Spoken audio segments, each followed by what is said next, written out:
Good afternoon, Mr. Andrew Schonewille, Willie, whatever your last name is. I actually don't even know how to spell it. I had to ask you for your email pronunciation of the whole circumstance. But let's start with what it means and where is it from and everything like that. What does it mean? Yeah. I don't know. I don't know. Where's it from? Germany, Austria. I'd rather be Austrian than German, but we can't. Yeah, it is what it is. Mum's side, Atkins from Scotland, but yeah, dad's side, Schonewille, is from Germany, Austrian. Beautiful. You're a bit of a bitzer. Do you have a passport yet? Yeah, I'm a bit of everything. I think if you had a passport, got the WA passport. yeah, if you had a passport, you could leave these COVID restrictions in Melbourne. How is your COVID experience going so far? Been pretty good. Like, it was good the first time, just relax and get away from the golf a little bit. But now it's getting a bit tedious every day. It's just seems like they're getting longer and longer every day. But I think because the sun's up actually longer throughout the days. It's like kind of, I guess what it feels like to be a cat or in prison, like it's like day 358th of captivity. I'm stuck in here again. Every day is the same. I've noticed with my cat, Frank, his routine is ridiculous. And I'm starting to kind of not mimic his routine, but you kind of get a system of habits. Like I'll do my little walk in the morning and then like have a couple of coffees a day. Like you were saying, it's very, very repetitive and it is getting very old. I think it's lockdown 3.0, I don't know. It's kind of stuck in it, but yeah, roughly. We could talk about COVID forever. Do you think we'll get out of this by the end of October? Was it October 26th? They're talking about we're going to get out of this lockdown. No. I don't know. They're going. Well, it's hard because the numbers that they've predicted and that we need to get to is pretty good. What do we have to get? Like 0 cases or something for 2 weeks or something? It's like very high expectations to kind of get to at a point. But what's plan B? Kind of no one's really given us a plan B option. Open everything up. That kind of seems like the rest of the world what they're doing. But did the US even close? No, I don't think so. It's crazy. It's crazy. It's very crazy how different countries have handled this whole thing. But yeah, it's not a COVID podcast. It's a golf mental health kind of thing. So we'll keep it on the we'll keep it on the theme of that. But I just wanted to check in on you. But where did you grow up? You're obviously from down the peninsula. Yeah, I've grown up in Rosebud, down on the peninsula my whole life. I was lucky enough that my parents moved down here many years ago, and it's been good. Made some good friends, which you've had on the podcast before. Some of the boys, yeah, absolutely. Some of the boys. Great place to live. If you want to move down, Brady, you should. At the moment, it's outside my 5K, so I do like visiting. It's about an hour door to door to the first tee on Rosebud. So we kind of, whenever we can do that, we'll definitely do it. But yeah, Rosebud's always a good time, especially in summer. The beach life. You actually have proper beaches down there, not like Melbourne Bay, whatever it is. It doesn't. I don't know. Coming from Perth, I think every beach is kind of second rate. Kind of always struggle with that. You've been to Perth a lot of times playing the golf events and stuff. Perth's just goat, mate. You should know that by now. No, I do. I definitely. It's weird. I miss it. I already missed it, and then we went into lockdown, and I just saw it. They didn't really have it. They had half a lockdown, blah blah blah, and now they're kind of back to normal. And it's like, oh, it's summer, and we're kind of missing out on it. But I don't know, lots of lessons to be learned from this whole experience. But who got you into golf? Was it your old man? Yeah, old man. Mum and Dad moved down to Rosebud many years ago, like I said, and they decided to buy on the back of the Rosebud Country Club. So pretty much played golf my whole life. Mm-hmm. But had a sort of a break in between my middle year, like from 9 to 18, just playing every other sport, as most Australian kids do. You're just trying to be a footy star, trying to play for Melbourne. Yeah. Actually, were they good back then? No, they haven't been good. They haven't been good since like the 60s. So Yeah. yeah, Actually, could have, why don't we but yeah. why don't we stop on footy for a sec? So you're obviously a Melbourne Demons supporter. Give me a bit of a I am. synopsis of can they make the 8 this year? How's it been a supporter the last couple of years? Um, I don't think it really matters if we come 8th or come 9th. Like, we're going to get knocked out first round anyway, I think. Mm. Especially the way they're playing. Like, you can't be losing to Freo and Sydney like we did. Like, they just controlled the play, both teams. But as a supporter, it's really frustrating to go through from when we'll say I was supporting them since like maybe 2004. Actually know what's going on. 12-year-old. Yeah. Was lucky enough to see him in the grand final in 2000, but I was too young to understand. We got pumped by Essendon, I think, by about 10 goals. But yeah, seeing not much success, and then seeing 2018, we made the prelim, and then obviously got smoked by West Coast. We had to To play see us in some the hope was cauldron, yeah. good, and then yeah, since then, like, don't know what's happened. I think we've won 12 out of the last 36 games or something. Yeah. Like, since the I don't know. Do they have to change coach? Do they have to change leadership? The way they play? I'm not 100% sure. It's a hard one. Yeah, it's been interesting, especially it's my first year playing Supercoach, and I've really got to know a lot of the players, and I actually happen to have a lot of Melbourne players in there. You have a lot of superstars like Petrarca, Gorn. I was floating the idea of Viney for a while, but I don't know, that Trent Rivers, a good, nice defender, kind of plays well. So I don't know. I don't know the answer. It kind of, we were talking about briefly before we jumped on recording here that it's just the structure of how teams play now. It's like you guys are trying to play like how the Eagles play, slow it down, control the tempo. But, you were saying about you guys are contested ball winners and all that stuff. But yeah, it's tough. Yeah, it's a tough game. It's a tough industry. It's just like golf, really. Like, if you're not playing well or winning, people are just so easy to pick little things out. And obviously, we haven't been playing. Well, Melbourne hasn't been playing their best footy, so like it's so easy to sit back and be like, "Oh, this is bad." Change Goodwin, sack him, get someone else. Will that change anything? Who knows? Like, yeah, it's funny actually. We don't. I was thinking relating it to golf. We don't get bashed by the media if we shoot like one over par or anything. Like, I was listening to the press conference yesterday when West Coast beat St Kilda right at the death there, and they were bashing both teams for bashing West Coast for winning. Like, they won't go any further because they've got that many injured bodies, and St Kilda blew a chance and they're going to miss the finals now. And I'm like, geez, these media, like, they have no repercussions for anything they say, yeah, and could you imagine like in a golf golf media, it's like you literally shoot one over in the first round and you kind of like, yeah, go and have lunch. No one kind of calls me on it, do a bit of practice, shoot 6 under, and it's like, oh, happy spirits and whatever. It's like they're literally getting graded. Like, they would have to have so many like protocols in place to kind of deal with that mentally. Like, as a player, like if you missed a shot or like a free kick, you lost the game, or like there's obviously no fans this year. Like, can you imagine playing in front of the G and you like give away a free 100,000. kick just diabolical stuff. Oh, We're dealing with like silence right now, and like especially with golf and stuff. But yeah. yeah, so when you obviously grew up playing at Rosebud, kind of came through the system like every other Aussie kid, you kind of played every sport, and you're like, well, getting a bit better at golf. When was kind of like, I'm gonna try get in the junior team, amateurs? What was kind of your pathway to turning professional? Mine was a bit different, I think, compared to most guys. Like, I finished school, didn't really know what I wanted to do. Um, was working at a winery for full time, and then working casually on the weekends at the golf club just to make a bit of money. I think I got to about 20, and I think my partner, my fiance at the time, Oh, she's actually listening. little shout out. I like that. Fiance now, I should say. She said, you may as well give it a crack.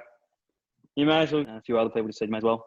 I actually had an apprenticeship lined up to be an electrician. Do that when I was about 20, and the guy said, I'm not going to give it to you unless you give it a crack. And I was like, okay, I'll give it a shot. And then sort of, he practiced a little bit, practiced a bit more. I was traveling up to Yarra Yarra to see the guy that I was seeing for coaching at the time most days. Mm-hmm.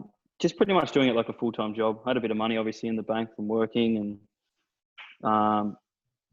and then from there, I just started playing better and better as you do. And then obviously amateur stuff come along. So you play your local stuff, your Port Phillip amateurs, your Vic amateurs, or your Ivo Wittens, which I think you guys call them Vardens.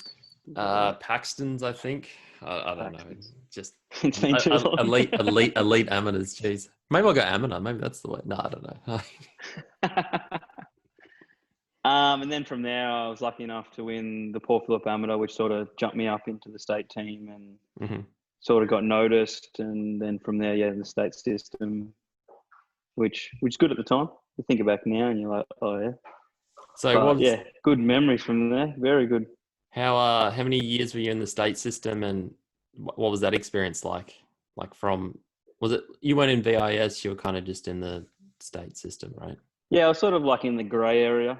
Wasn't in VIS, which I don't know how you get in there. You apply and they never let you in unless you're a superstar, which it's few like good players have come through there. It's like a hidden door. It's like it exists, but I don't know. You need a secret key or something. I don't know why I got let in there for a couple. I don't know why I got let in there for a couple of training sessions. Maybe I was just under disguise or something. Oh yeah, being Brady, what helps that? Mr. Grey Area. I don't know. So I just did my own thing. I really liked just doing my own thing. Yeah. Saw my own coaches, did my own thing, which I think really helped me to develop, to know the people around me. Sort of like what Lucas Herbert does. Has the guys he wants around him, not what they want. Not the people that Golf Australia or Golf Victoria want around him, which I feel building. It's interesting that like a lot of people feel like they need to see those service providers to get into those teams, because that's kind of like the image portrayed. Like you speak to a lot of people, they kind of, sometimes it can be if you think outside the box and you want to stay with your junior coach throughout, or like you have your fitness guy and it doesn't quite equate or level up to their programs, you sometimes get overlooked. It kind of seems that way, unless you're like a freakish talent like Lucas, of course, like he's obviously kept all his stuff, but the majority of the time it's, you've obviously seen their fitness person or their coach, or you kind of went through that system to kind of maintain, like, especially Golf Australia scholarships or whatever it may be. But yeah, that grey area, it's, there's a lot of players that kind of slip on that. Yeah, 100%. A lot of players. Tom Powell-Horan's probably the great example of that. Like, tour winner now. Sorry to bring it up, Brady. Like, he played bloody well, and I played well as well. So we kind of got in there before the dark, and here's what it is. I was really happy for him. You kind of got to be a good winner and a good loser, and I played my best and didn't quite get there, but kind of you got to keep knocking on the door and eventually get there. Especially when events come back out, I'll be ready. Been training my ass off in isolation or lockdown now, but lockdown 2020, the great lockdown of 2020. But yeah, continue. We'll be talking about this in years to come, won't we? Oh, I'll be telling the kids. No. The grandkids. Yeah, with Tom, me and Tom were sort of in the same boat. He probably had a better junior career because he obviously played a bit more than what I did. Always in the state team and everything, and then we sort of became good friends because we were in that grey area. And it's just weird. Like, we always got in the state team, us two, but we never looked in for VIS or even Golf Australia. Maybe not Golf Australia. We probably weren't good enough because they had such little money back then. Maybe not money, but scholarships to give out. But it's just weird how systems work sometimes, especially maybe just in sport in general. I haven't really been that high level with any other sport, but I'd say it'd be similar. Yeah, I think it's still very political, and you don't really kind of get like a firm answer. Like, it's like if you get a parking fine, it's like, at 223 you were illegally parked and that's it, and you're done. You got to pay your fine, pay your dues. Sometimes it's like, I don't know. I don't even know if they send it out. I know they don't do it in WA. If you miss like state teams, it's like they just announce it. They don't give you a reason. Oh, we overlooked you because, your stroke average isn't a shot lower, or like your swing speed isn't this, or you got a lower grade. There's no like grading system of that, because obviously as a player you're thinking in your own mind, you're thinking, well, that guy's in the VIS and my stroke average is better. I beat him in this event. I won an event. So it's hard as a player to kind of accept that. And I think if there was like a report, like kind of like, if you can do all these things, you'll be considered next year because you'll be, I don't know, eligible, whatever it is. It feels like that. I don't know. Yeah, 100% it does. Yeah, fully agree. You sort of look at it now, you reflect now, and you're obviously a bit more mature and you know what's going on. Well, not fully. Obviously, you're a bit more mature. You kind of hope you got a bit more maturity to kind of take it all in. It's weird. Also, you kind of go through that whole experience, and you're still in your early 20s, and you're still trying to figure it out. And I'm 30 now, and I'm looking at it like, wow, geez, I wish I was that mature back then. I probably would have taken it a lot better instead of just being blindsided by a lot of things and kind of taking it for granted or whatever it may be. But yeah, I think we're onto something here. Maybe we need to request a report card why Schon didn't make the state team or the VIS back in the day. It's probably too many years of lapse, but I don't know. Maybe that's the thing. Because I remember just quickly back on that. I remember Golf Australia. They had it's like a tier system. It's like tier 1, tier 2. Oh, yep. You had to be in a certain threshold. You had to be like top 50 in the world. You had to win like a national trial event or whatever it may be, backwards, whatever they called it, and make the semi-finals of the Aussie Amateur. It was like ridiculous. It was like really tough to do it all. And then but they had like a thing that you could kind of they could pick anyone they wanted to if no one kind of fell into that. So I don't mind that system as well. So they kind of they're accountable and like they can kind of gauge on what the players are doing. But I think they are. I think they are. That is a good system. That is a good system. Because the players because then if you do make the criteria, it's like, oh, now I'm in. Thanks.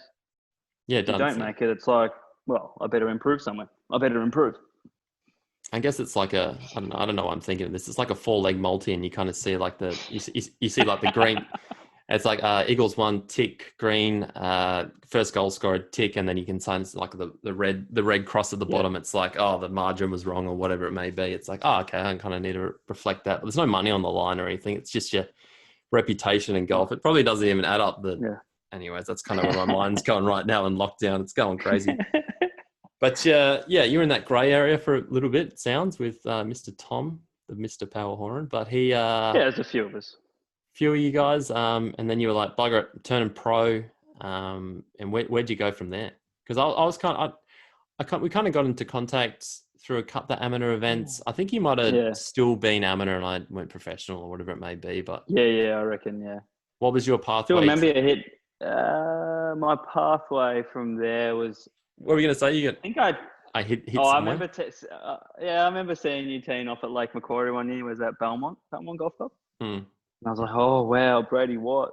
Oh, I was almost in love, mate. It was, it was nice. Place was but I was beating you, so I was like, ooh, I better beat him I think you shot like 600 or 700 in the last round to pit me by a lot, but that's what you do when you're a good player. Can't even remember. Was that mate, I remember everything.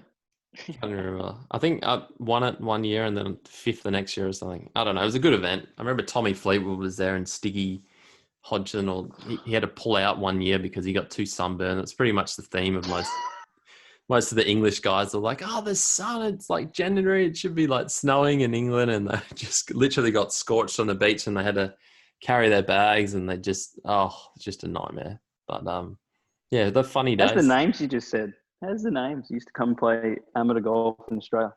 Yeah, well, I don't remember anything else. I just know who was playing, I guess. Yeah. Yeah, well, still. Yeah, I remember like went to the Newcastle hotel after like Lake Macquarie. We were just having a couple of beers with Tommy Fleetwood, and I was thinking, like, he hit it really nice. I think he beat Higo in the final of the New South Wales Amateur or something, or Higo won. I don't know, but he was a good player.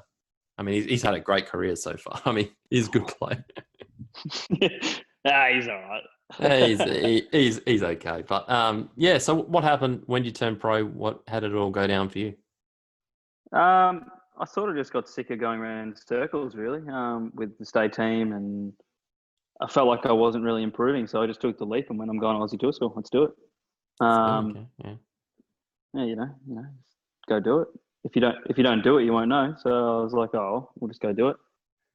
Stage one, well, every year I've been a pro, it's been at Sandhurst. So got through there in a playoff with your Okay. last guest that you had Oh, on the wow. show. Really? Uh, Oh, yeah. Matty gosh. Lisk, one of my good friends from South Australia, and Scotty, what's his last name, also from South Australia. Wow. And yeah, I putted awful all week. Or I think it's 3 days. The whole 3 days putted awful, and then got to the playoff and hold like a 12-footer down the hill to get through. Bird just missed out, and so did Matty. It was 2 spots for 4, so that was exciting to start my pro career, I guess. A little How wins. how grueling are Q schools? Obviously, like you played lots of events and you play a Q school. You're like, yeah, get on the first tee, and you're like, holy cow, this really matters. Like, we Yeah, got talking about hitting criteria and especially stuff. especially for like, I guess I wasn't really young, but youngish guy, and you're like, oh, I just spent $2,000. Like, don't stuff up. That's Good what mental, but that's what it feels like, though. Imagine if it's a lot of pressure. bit different when I guess I could still stay amateur. So I guess if I miss there, it's like, oh, well, I'll just have another year amateur. It's a bit different now if you go to tour school like I did at the start of the year and you have a shocking week and it's like, oh, I've got nothing to play in. I'm just going to sit at home and, well, lucky I've got to sit at home with COVID, but yeah, Well, it's kind of worked out well for you. It's given you a year to reflect, I guess. yeah, true. Yeah, from there, final stage was at Sandhurst again at the other course, Champions. Yeah. Had my best mate in the bag, Anthony, and I remember the last day blowing like 70 kilometers off memory. And I think my dad came up to me on the 72nd hole, was like, you have to make par or better to get in. So what's that? Is there 40 cards given out? I think it was 40 cards. Oh, And I hit it down the middle, chip it to the middle of the green. The pin was like sort of downhill, cup, downwind, and I hit it. And I was like, oh, that's going a bit quick. And I hit the back of the hole, jumped up and went in. oh, It was going off the green. oh. And Anthony was just, I've never seen Anthony was just in hysterics. He's just like, what are you doing? I don't know. I just wanted to hole it. And I would have been chipping the next one, but Mate, lucky the back of the hole was there. the things you remember at Q school. So yeah, got your Aussie card. Played a first year. Played many of the pro-ams. What was your kind of take on your No, I first year didn't as a pro? really. I wish I played more pro-ams. Like I didn't do the WA swing. I just played my local pro-ams, which in hindsight is so silly. Like I should have just done what I've done the last couple of years, just gone, played everything, try to make as much money as you can. Mm. Not even money, just get experience. Because it's a different game. It's a completely different game when you start playing for money and you've got 3 amateur partners and sometimes they never played golf, and Oh, it can be very frustrating at times. we've elaborated on the podcast about that a lot of times. A lot of kind of you get your.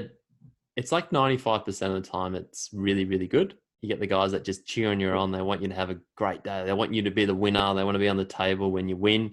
You get your 5% that see it nearly like a day off work and they kind of like, oh yeah, we're going to have a great day. And, I always think it's an Ambrose or whatever it may be. And it's It's they're the long days. not. They're the long days where you kind of have to earn your money, I guess. But they're fair and they're far and few between. But it's that pro It's am good life is fun. interesting. It is good fun. It is I good think, fun. yeah, when you reflect on it, you've had so much time off, and I'm like, I wish I keep getting notifications, like memories on Facebook. It's like, oh, I was in Broome, I was in Karratha, I was in Port Hedland. It's like, wow, Yeah. take me back. Even though at the time I remember, I think at Port Hedland, I was just like, I am so over this. But you're sitting back now and you're like, geez, just take me back. I just want to play golf, hang out with my mates, have a few beers. Yeah, it literally feels like that's what the kind of like the Aussie tour. It's very relaxing, especially in that pro-am setting. The 4 rounders are more kind of, you're out here to do. It's obviously a job. Like it's not like you're super relaxed in a pro-am, but there is that social aspect. You are entertaining the sponsors per se. Kind of their guests. So there is that entertaining element. But pro-am, you obviously sleep, get it all done, take it all seriously. Correct. Take it all seriously. But yeah, let's just obviously, I think I came home 2017. I saw you at the Pro-Am. You know, those couple of years you were talking about were my first time doing the Pro-Am swing. So my first full year was last year, and like we obviously seen each other a lot around the track, and just no, it was a good experience. Yeah, there's a few times there. It just we kind of, you know, you have your bad rounds, and we kind of see each other, and it's just like, geez, I hope Scon's happy because, geez, I've had a tough one or whatever it is, you know. Well, with the live scoring now, you can just look at it and you're like, oh no. You scroll down, you're like, oh, he's not having a very good day, is he? But yeah, it's especially if you're traveling with people like that. It's kind of, geez. Oh yeah. Oh yeah. Or We've all been there. We've all been there, but you won't. And sometimes people don't do their app. You know, obviously this live scoring app with the PGA thing. Especially in the Pro-Ams, you kind of hole by hole. It's supposed to be done. You get some people that don't do it for 9 holes, and they'll be 3 or 4 under, and you think, well, what's he going to have? And you have a look at their card, and he's got a couple of par 5s coming up, a short par 4, and you're thinking, do I need a birdie the last? Do I need a par it? And you kind of hold back whether I'm going to hit driver or what am I going to do. So, and then you get in anyway, and he's buggered up his scorecard, and he's at 8 under or whatever it is, and you just it is frustrating. Yes, it is. I remember. I think it was a Pro-Am.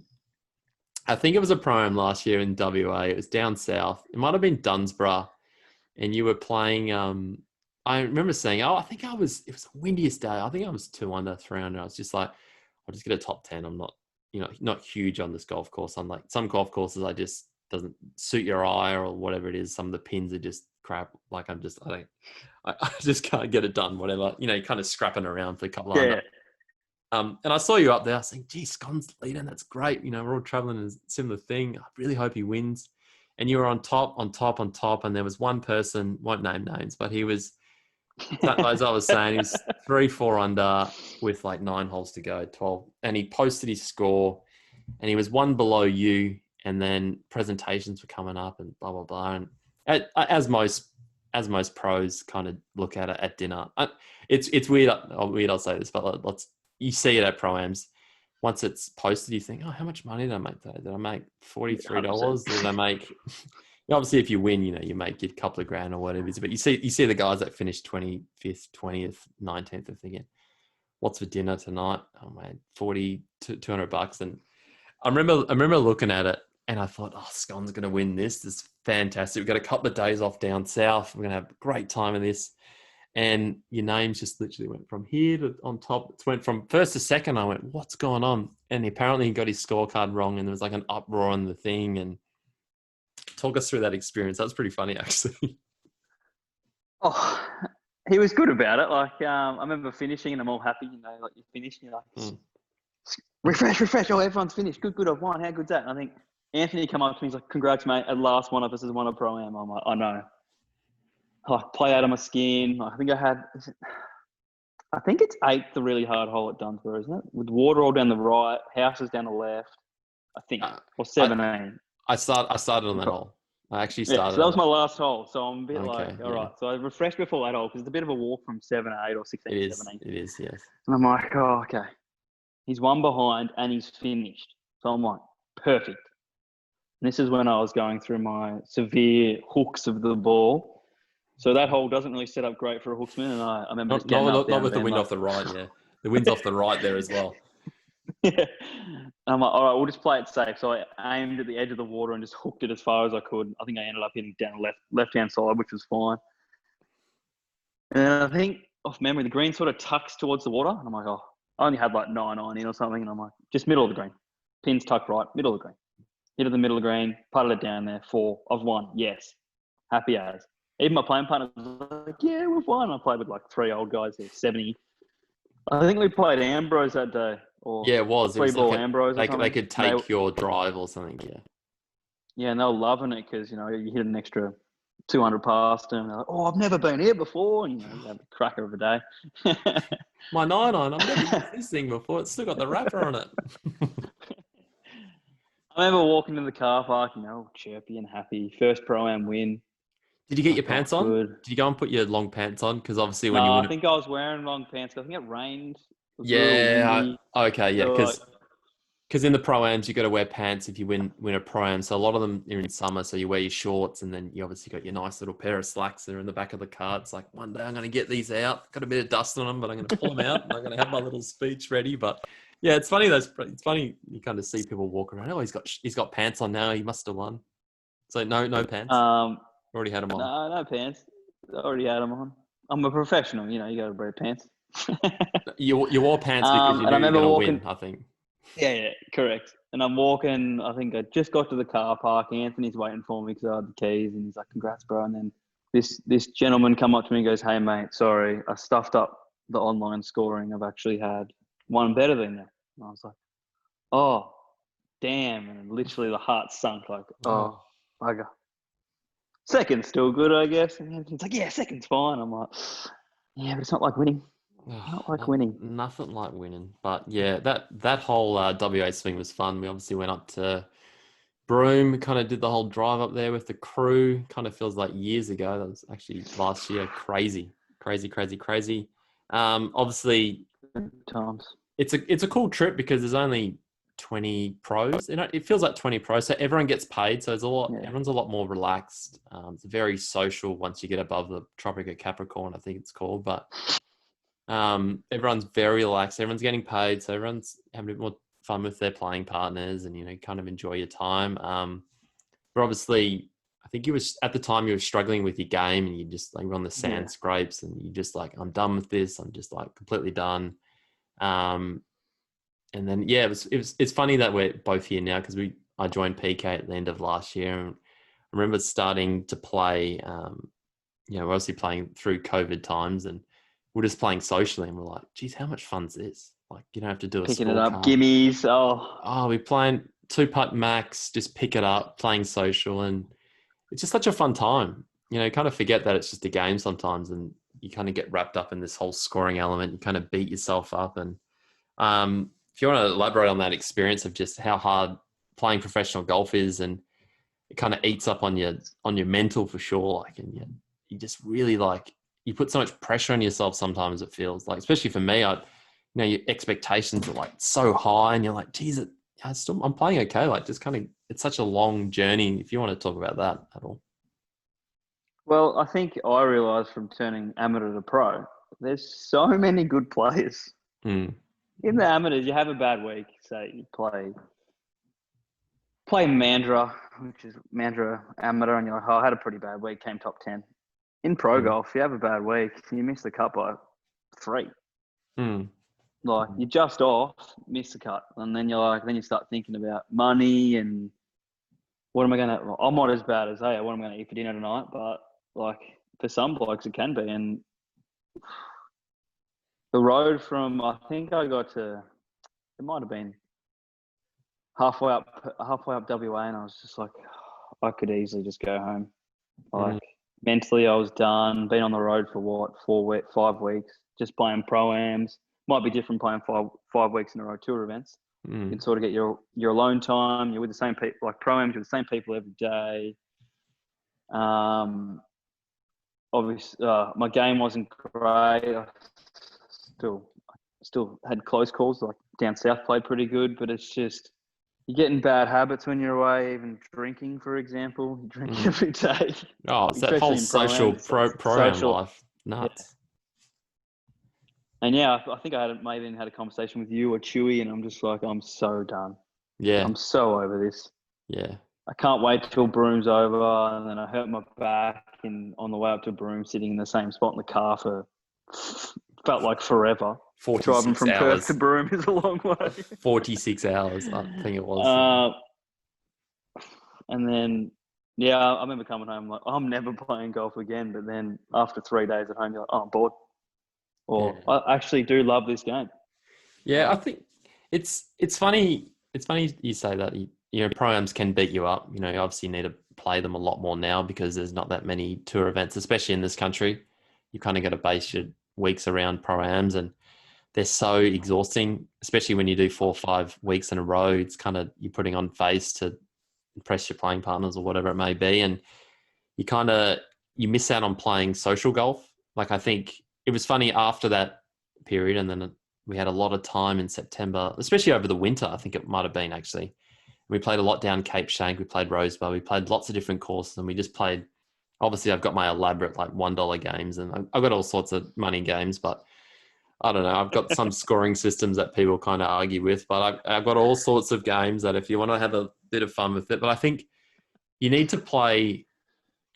You need to definitely need to have your off weeks. You need to have your social games where you just go out there and have fun. Like I remember that one time we went and played out Cape Shank, and we both played terrible, and we pressed down the last, and I think I might have hit it like way left of like the 9th fairway on one of the and then hit the cart path and got it up and down from like ridiculous. And then, yeah, everyone was deflated, but me and you halved the money. And I was just like, geez, we really struggled. And, there's little 5, 5, 10 games and 4-ball games are just so fun. Like, it really frees you up to play like competitive golf. It feels like that. Yeah, correct. Yeah, 100% agree.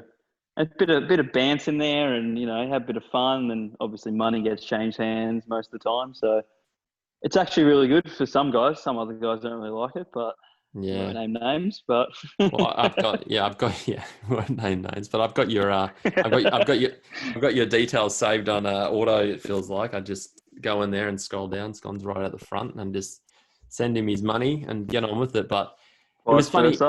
Yeah, boss. It's just a rotating $50. It feels like it's a bit of fun. Kind of lightens the mood. I think that day. Correct. I'm just remembering after that day we played. You went out there and actually shot 57. So what happened there? It all clicked. It obviously wasn't. You weren't a partner of mine. I think that was the last time we were actually partners and won. But yeah, actually, one, why couldn't you do that when we're playing together? And two, tell me about it.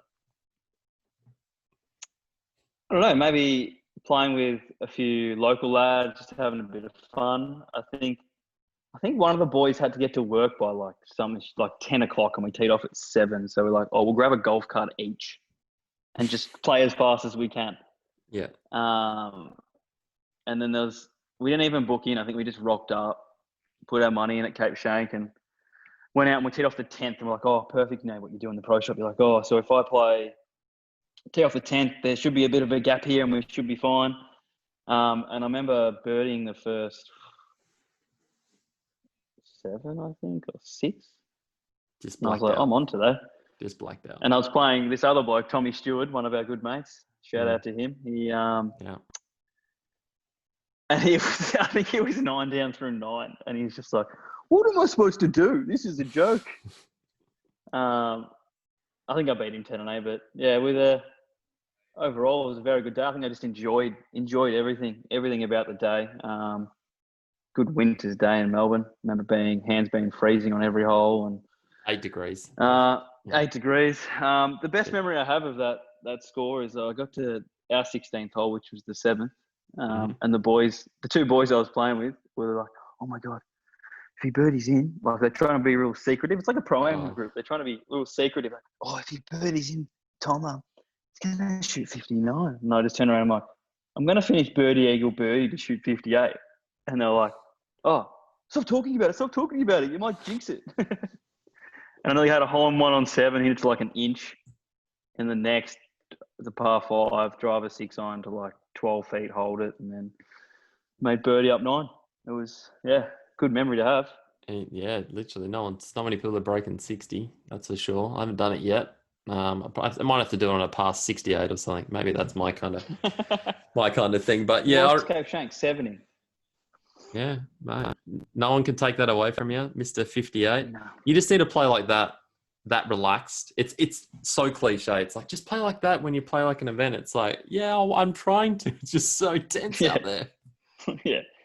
It's so tense. But yeah, it's cool. It's so cool to, reflect on stuff like that, because obviously I think we played a couple of games at PK. We both played a half set, literally playing 5 clubs, and we actually played shooting under par, like having a competitive game with each other, especially with the 2-putt max. I really like that. Yes. Yeah. Kind of have it. Especially Peninsula. Yeah, because the greens are so hilly and they're quick and kind of all over the place. Especially you can sit it up in the bunkers now and 2-putt max, and Yes. You have a really competitive round. Last holes, you've got a putt. I've always kind of got to finish it out. Yeah.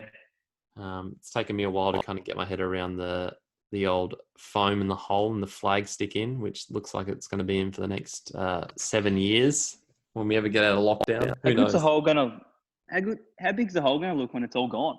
Just like a bucket.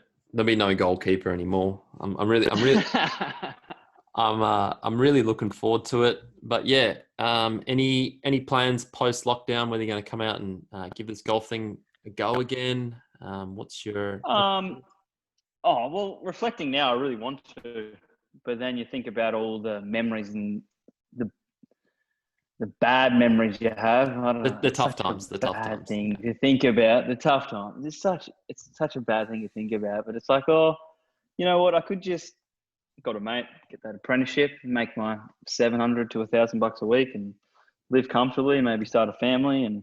But then you're like, oh, geez, it's good to compete, isn't it? It's so good, so good. I think if you still got that hunger to do it, you should do it, right? Like you've got to. Yeah. For yourself 100%. and everyone around you. Yeah, I think I will. I'll give it another year. Why not? What's there to lose? Bit of money. Yeah. Can always earn that back. Absolutely. So how old are you now, Scone? I know I'm 30, but I think you're a year younger. Year young? Is it a year or is it 2 28. 28. Mate, you're a pup. 28. You're a pup. 28 as of 4 days ago or something. Oh, beautiful. What's your thoughts on this? What's your thoughts on?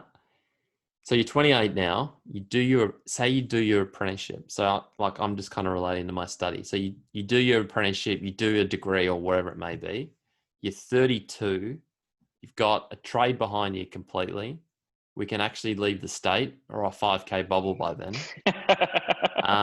There may be. Yeah, maybe. It's 2024, 2025.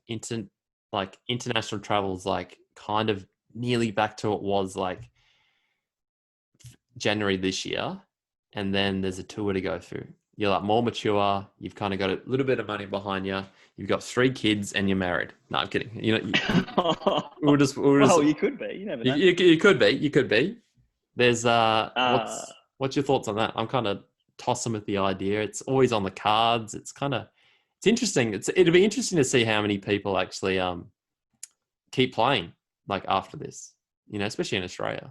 Yeah, true. It's a tough one because I feel like if you did that, would you come back? Like you're making good money after, especially when you're finished. Say I'm finished, fully qualified. Like you said, might have bought a house. Might have a mortgage. You have 3 kids. Would you even look at it? Like, what was that guy on the web the other day? That's just like, I think I tagged you in it, and he's just like, I'm playing for my family. I really don't want to get that bad, anxiety wise. Like, every week is just a grind, and I don't want to be just making cuts. Like, it's tough when you look at it for the future. Like, if you want to have kids and have a family, like, I feel like you may as well. It's going to be so hard with COVID though. Especially if you've got like, if you do, you know, obviously once you do your trade and you have a mortgage and then you've got your kids and you've got like extra responsibilities, it's nearly irresponsible to go forward with your career. It's like my kids are more important, but like meanwhile, like it's like while we're both engaged and kind of like we've got a bit more freedom, a bit more time to actually make. It's just your decision with your partner. It's not anyone else kind of in the equation. I think correct. Until then, you've kind of got to weigh that up. But yeah, I think for a lot of people, it'll be soul searching how much they actually love golf. That'll be the underlying factor. Like, I think a lot of people will be like, well, life will be a lot easier if I just did this. And then if they do it and they're like, oh, I'll just do this, you know, that they can hold their head high and kind of make sense of the choice. That's kind of how I see it. Yeah, correct. Yeah. It's a tough decision because we all love the game. We all love it and we all love competing. It's just, you just got to get that one lucky break. Lucky is a bad word, but one break like that sometimes. Really, just have one win or one good week. It could set you up. Like Pikey, for example, come top 5 in Aussie Open. Now has British. If he ever gets to start, who knows? But you just do something magical one week and it can set up your life. Cam Davis, probably another one, wins Aussie Open. Now he's on the PGA Tour. It's 1 week could change your life. Yeah, I think you still got to play well. You got to play well in the right event. Yeah, 100%. Got to have the opportunity. You kind of got to do it. It's all up in the air. It's kind of the gaps this much to get to the big tour, but it's like how can you still keep getting better, especially in Victoria throughout this whole process? That's I think that's a tough thing for a lot of people right now. Obviously, in the scheme of life, if we live to 100, it's only a year. That's kind of how I see it. Modern medicine. Bryson's trying to live to 130, so I don't know. He's crazy man. But I've really enjoyed talking to you, Scott. This has been probably the deepest we've been in a while. Probably sober. No, leave that out. Kidding. Sure. I always like to wrap it up with one question. You can always ask me. You can ask me anything you want. It can't be about the Eagles because we won yesterday. So done. Good win by the boys. Yeah. We played with our. I'll take Liam. How about we Angus Brayshaw for Ryan? We'll just straight swap. Nah, his whole family's in WA. Sorry, done. Oh, mate, it's a trade. You don't get these. Actually, AFL you do, don't you? Yeah, That'd be handy. That's all we need. Little side tangent on that. JK and Darling both have kids now, so they could technically father-son rule for the Eagles. The next Twin Towers 2.0. How many games did Kennedy play for Carlton? Was it enough?